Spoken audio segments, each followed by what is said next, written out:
Saya Aji, saya performer Trans Studio Bandung.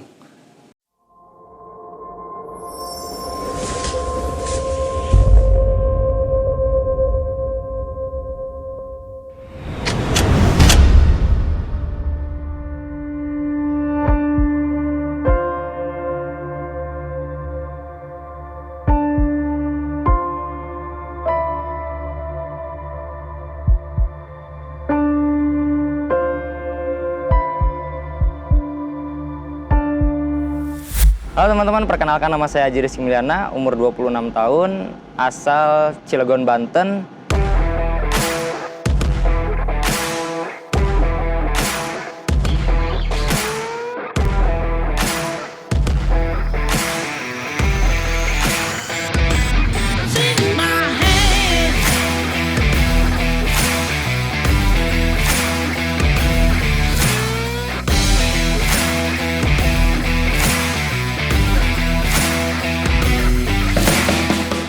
Bisa dibilang waktu kecil saya tuh nggak mau diem, jadi makanya sampai besar juga saya kebiasaannya kayak gini.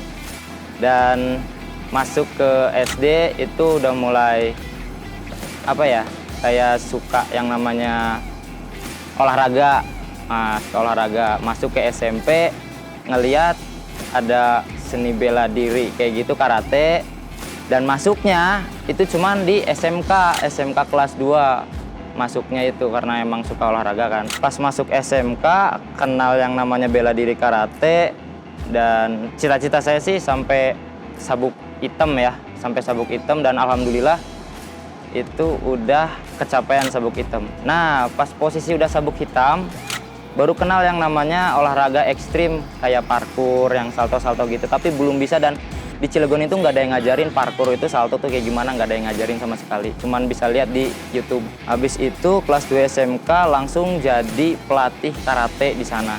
Ngelatih sebentar sambil latihan salto. Kebetulan dikasih matras sih buat bantingan, teknik bantingan di sana. Habis itu bisa sedikit untuk gerakannya walaupun nggak bagus sih. Tapi begitu lepas dari karate, saya langsung pindah ke Subang karena emang di Cilegon nggak punya kerjaan dan harus kerja di Subang. Setelah pindah ke Subang, bekerjalah sebagai satpam di sana. Habis itu masuk ke satpam di Subang, ikutlah komunitas parkour. Nah, di Subang ini ada komunitas parkour, jadi skill yang belum matang di Cilegon sana diasahlah di Subang ini. Banyak ketemunya kayak parkour, kayak dance juga, break dance juga di sana banyak. Dan akhirnya saya matengin untuk salto-saltonya. Alhamdulillah sih bisa gitu, bukan jago ya, bisa gitu. Sempet almarhum Aldo kalau nggak salah, dia itu ngajak saya ke bekerja di Bandung. Ya di sini di Trans Studio Bandung. Awalnya bingung, Trans Studio Bandung ini ngapain, masuk TV apa gimana nih kerjanya. Mintalah video, ini kerjanya ngapain. Ya salto-salto, mau salto-salto. Ya udah bagusin salto-saltonya dulu, skillnya punya apa aja, kayak dance, kayak salto-salto, break dance, sok matengin, nanti kalau ada lowongan bisa masuk. Oh ya udah siap. Latihan lah kita di sana set. Berapa lama langsung, Ji, kata si almarhum Aldo. Ji, mau nggak masuk ke Trans Studio Bandung? Kita lagi ngebutuhin akrobat nih. Oh boleh, siapin aja lamarannya. Almarhum Aldo tuh bela-belain dari pulang kerja jam 5 dari sini ke Subang cuman buat jemput saya masuk ke Trans Studio Bandung untuk audisi.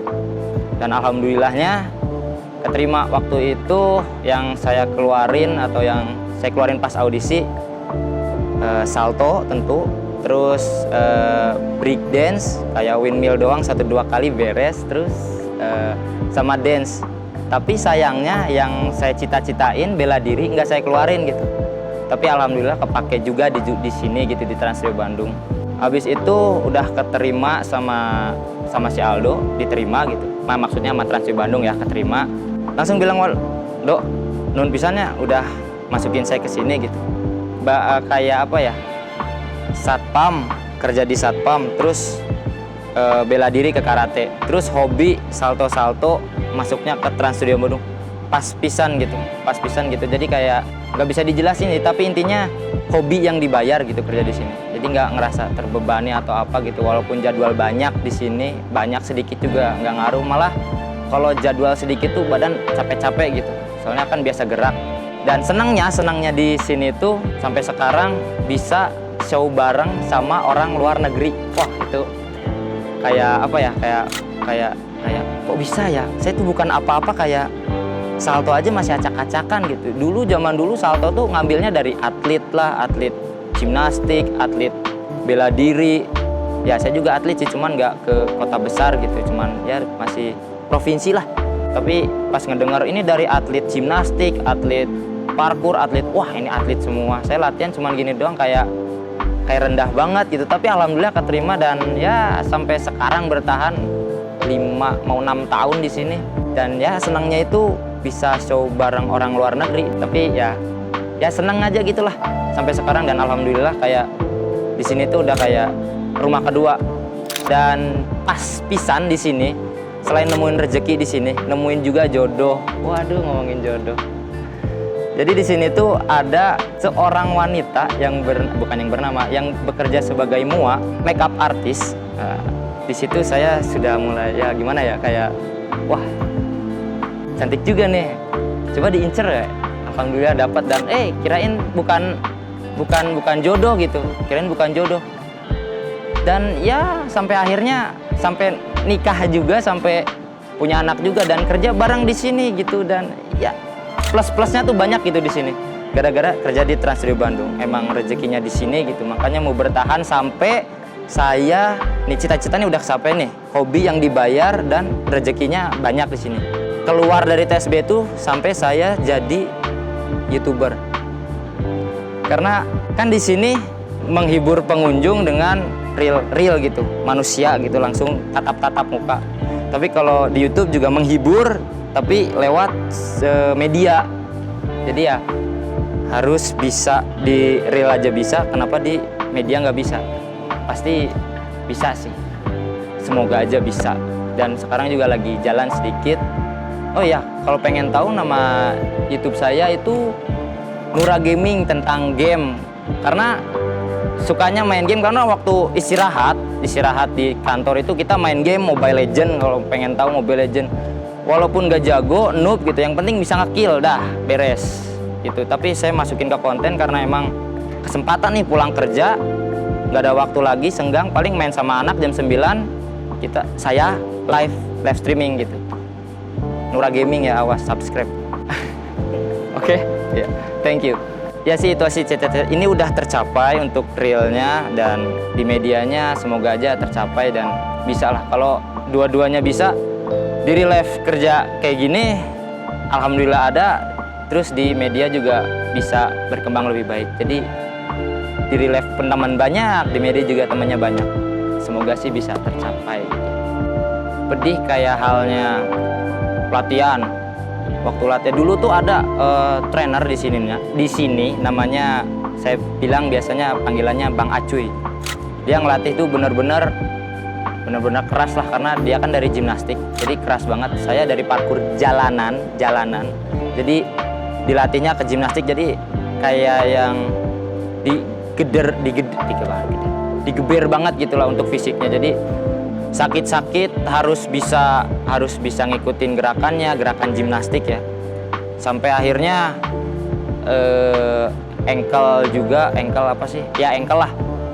kena kiri kanan, bukan kiri doang, bukan kanan doang, kiri kanan itu kena semua.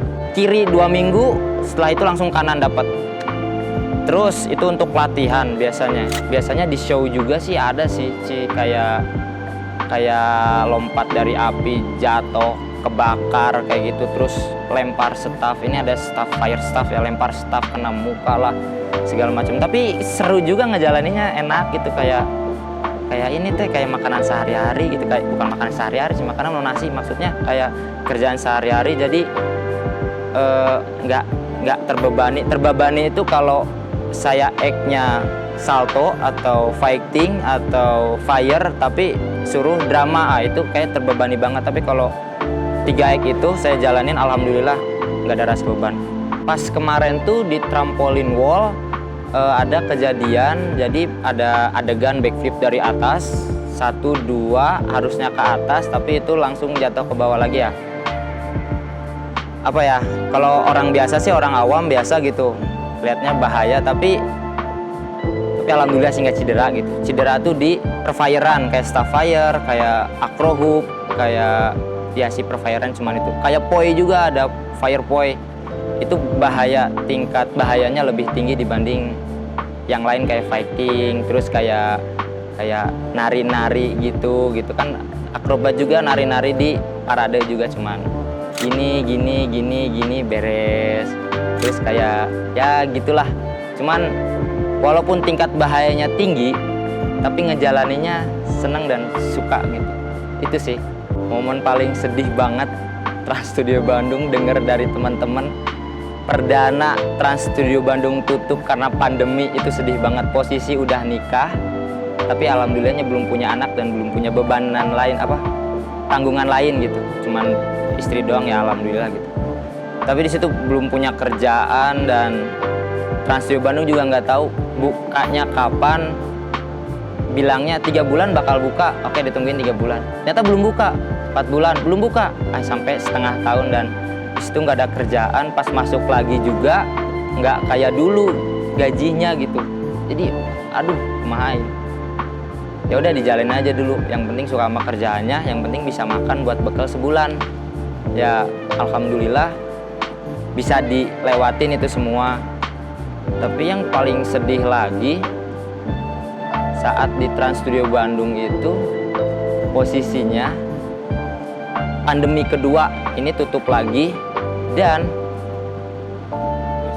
ibu atau orang tua perempuan meninggal di saat itu. Lagi nggak megang uang, lagi ya gimana lah, lagi nggak ada kerjaan sama sekali. Orang tua meninggal, cuman dia sempat nitip pesan sih semenjak kerja di Trans Studio Bandung tuh. Dia nitip pesan bahwasannya kalau kerja di Trans Studio Bandung tuh hati-hati. Kalau misalnya bisa semua adegan jangan sombong ya, jangan sembarangan ngelakuinnya ya mah. Dengerin kata-kata mama, jangan sombong apa yang kamu punya, jangan puas apa yang kamu bisa sampai sekarang dipegang. Makanya walaupun latihannya banyak, digeder terus, dilatih terus, nggak pernah puas sama apa yang saya lakuin gitu. Tapi di salto ya. Kalau di yang lain kayak kurang saya banget gitu. Kalau salto sih ya saya banget gitu. Makanya yang saya latih itu terus. Ya itu aja sih kalau sedihnya pas TSB tutup gitu. Momen bahagianya ya yang udah disampaikan di awal, udah mah kerja di sini sebagai hobi, terus dapat jodoh. Dan yang paling bahagianya lingkungan juga, kayak teman-teman akrobatik, teman-teman dancer itu kayak satu frekuensi. Saya bercanda cuman lempar bohong-bohongan, dia tiba-tiba frekuensi gitu. Kita main bulu tangkis padahal nggak ada raket, nggak ada koknya gini, dia ikut-ikutan pakai. Nah itu yang bikin bahagia gitu di sini gitu, kayak keluarga lah di sini tuh. Bahagia banget lah pokoknya. Kalau masalah bahagia itu ya gitulah. Gitu, lingkungan sih. Dulu waktu pertama masuk Trans Studio Bandung itu ngapalin koreo aja setengah mati. Tapi sekarang udah bisa ngitung dan bisa improve. 3 hari beres. Paling lama 3 hari, paling cepet 2 hari. Ya kalau nggak banyak bangetnya kayak 3 menit atau 4 menit itu koreo alhamdulillah bisa ngejar. Wow, kalau buat orang-orang awam, kiat-kiat yang orang awam baru bisa salto misalnya, nggak tahu hitungan, nggak tahu beat di mana, bakal lama sih, bakal lama untuk pasin beatnya misalnya di 7 harus landing, kayaknya bakal lama sih. Soalnya mereka juga nggak jarang yang tahu hitungan 1, 2, 3, 4, 5, 6, 7 landing, masih banyak belum yang tahu. Karena salto tuh paling round of back beres, yang penting tinggi atau yang penting bagus landing. Tapi kalau di sini mau round of back segimanapun yang penting di 7 harus landing. Di 7 harus loncat, di 5 harus loncat. Itu. Jadi makanya yang saya bilang cepat itu ya kayak gitu. Di SFX semua dapat kecuali Mini Cooper sama ya Mini Cooper doang. Semuanya bisa. Kayak SWAT yang dari atas, terus kayak Jeep, kayak itu jadi lalakon lah di sinilah, jadi peran utama sering lah Jeep, terus kayak penjahat 2 yang turun dari sana, terus penjahat 1 yang dari toko, terus polisi itu udah paling gampang tuh polisi, kameramen yang paling gampang mah, jadi kameramen doang. Pernah jadi kameramen kan pembuatan film action, jadi kameramen itu case-nya di sini. Alhamdulillah banyak sih, hampir semua.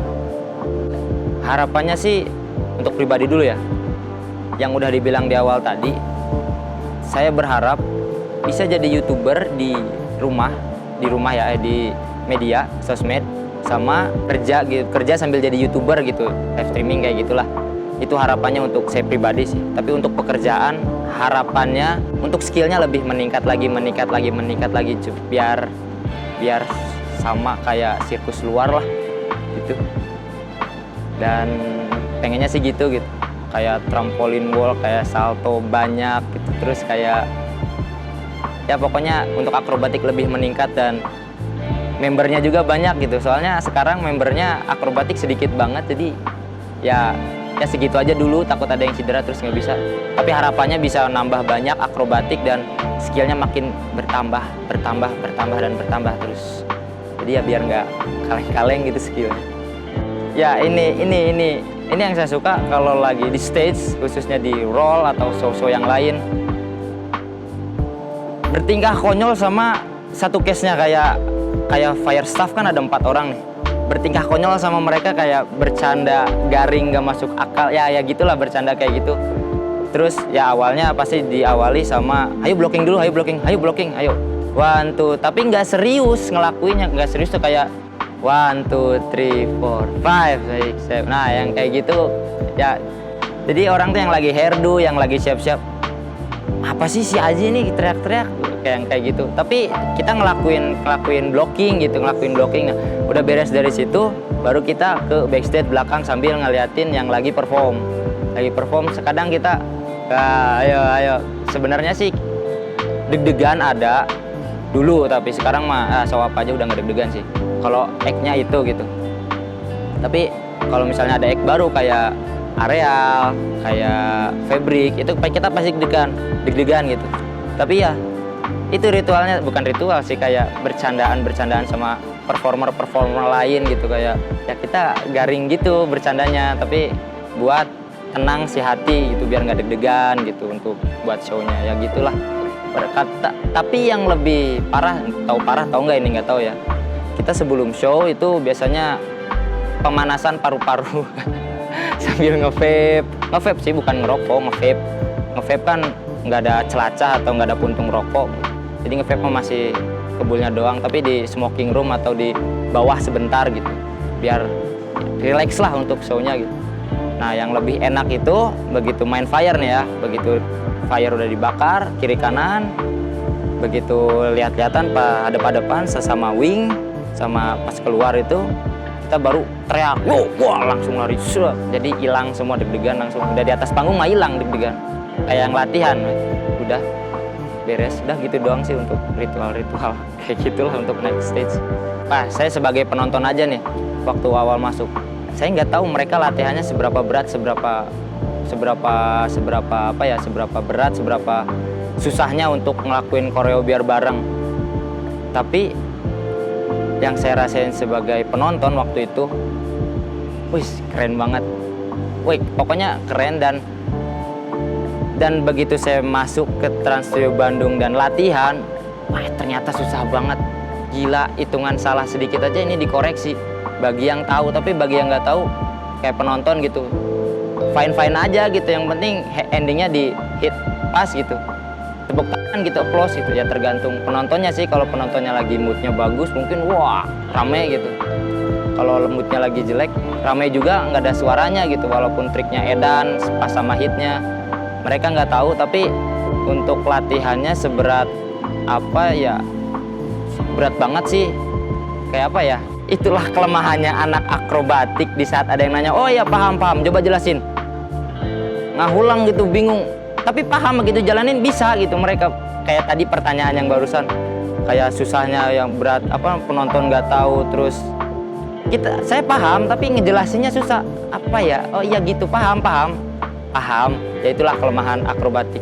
Waktu nenek meninggal, ya emang di backstage atau di belakang panggung, saya ngahulang tarik, diem, ngelamun, aduh nenek meninggal nih, tapi nggak sempat ke sana. Emang sedih gitu, ya galau lah. Tapi sampai pokoknya udah keluar stage, udah keluar tampil, fun lagi, hilang semua.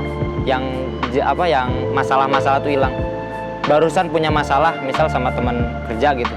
Hitungannya 8, bukan, hitungannya di 3, bukan, itu ribut nih, nggak masuk lah, nggak satu frekuensi. Tapi begitu udah dapat, oke dapat, agak kesel nih sama orang ini, dikasih tahu nggak mau nurut itulah.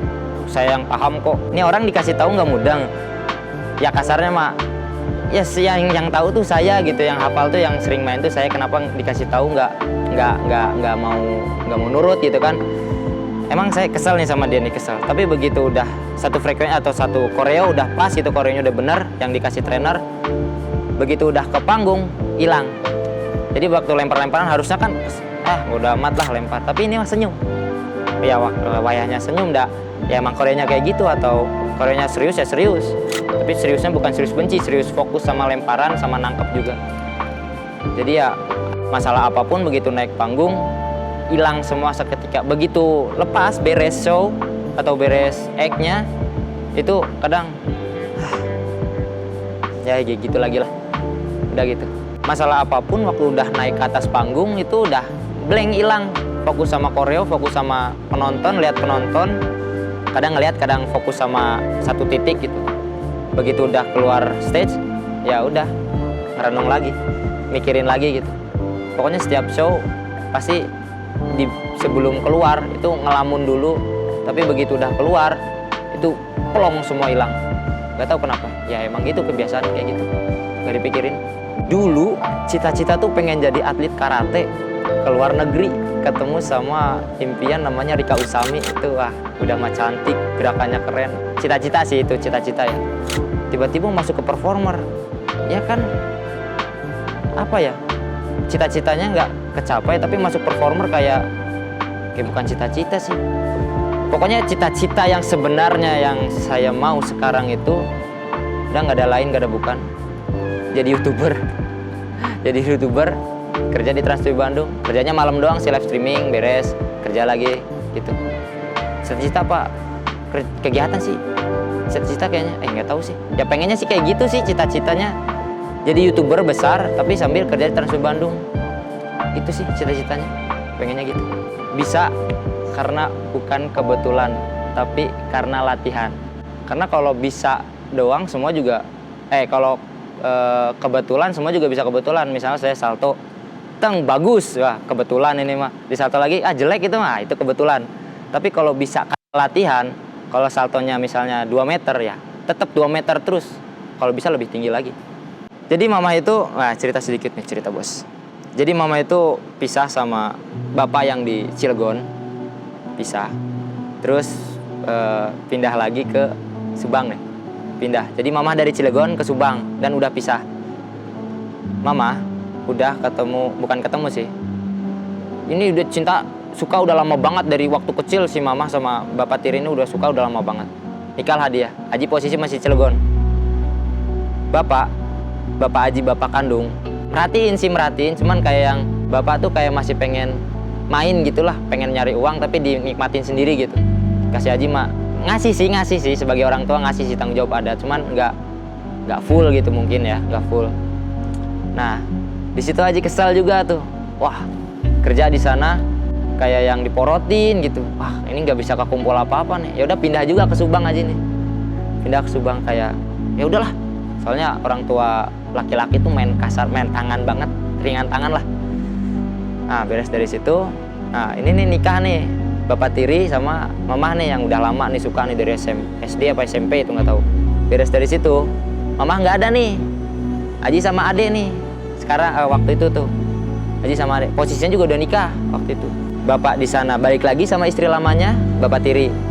Mamah nggak ada, terus bapak kandung nggak perhatian gitu.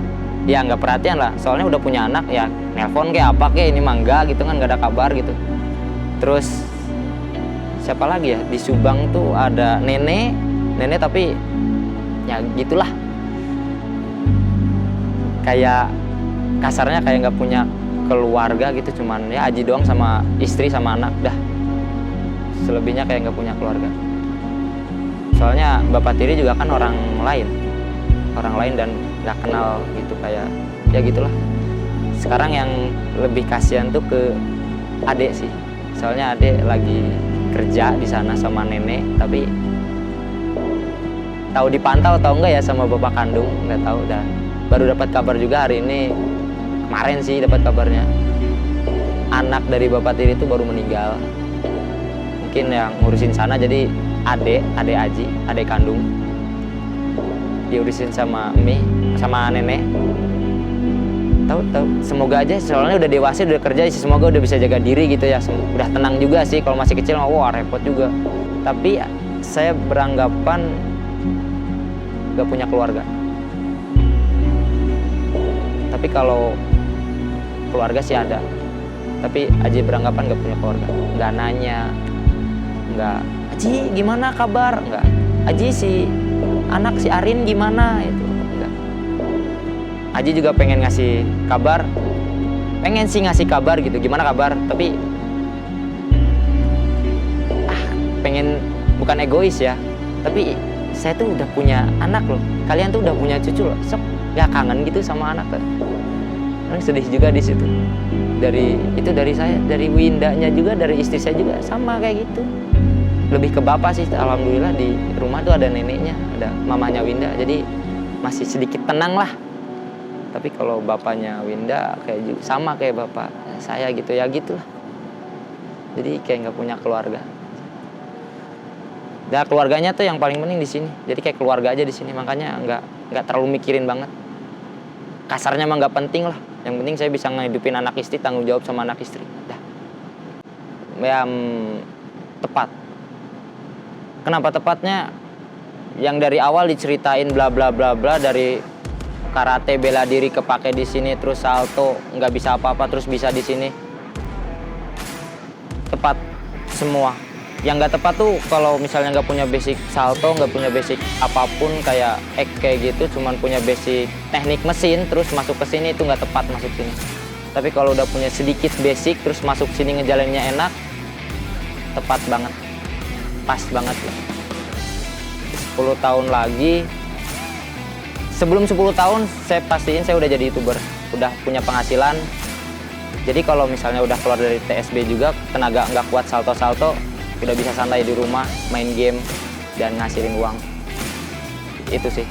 Walaupun nggak tahu hasilnya gimana ke depan, tapi dipastiin sebelum 10 tahun udah punya penghasilan lebih dari ini.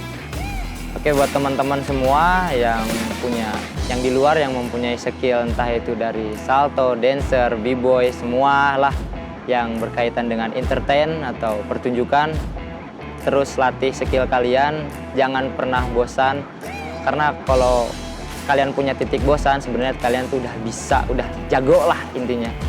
Dan semangat terus untuk latihan, walaupun tahun yang kebelakang itu kita diuji sama pandemi yang kayak gitu. Kita yang tadinya jobnya atau ada acara salto jadi nggak jadi, terus acara b-boy jadi nggak jadi, acara dancer jadi nggak jadi, yang kayak gitu-gitu. Semangat terus latihan, percaya, karena latihan kalian lebih jago lah.